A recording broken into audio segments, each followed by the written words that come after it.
તમારા સમાજમાં એકબીજાના પરિચયથી, એકબીજાના સાથ સહકારથી, એકબીજાનો ઉત્કર્ષ તમે સૌ ઈચ્છો છો, એવા ભાવથી તમે અહીંયા સાથે આવ્યા છો. તો આપ સર્વેને ખાસ નમસ્કાર, જય શ્રી કૃષ્ણ, જય શ્રી રામ, જય Swaminarayan and a very good evening.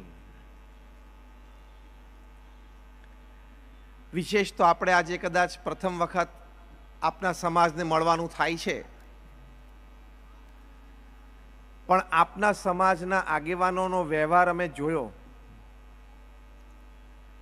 ખૂબ સંસ્કારી આપનો સમાજ છે, એની માટે હું દિલથી આપ સૌને અભિનંદન પાઠવું છું.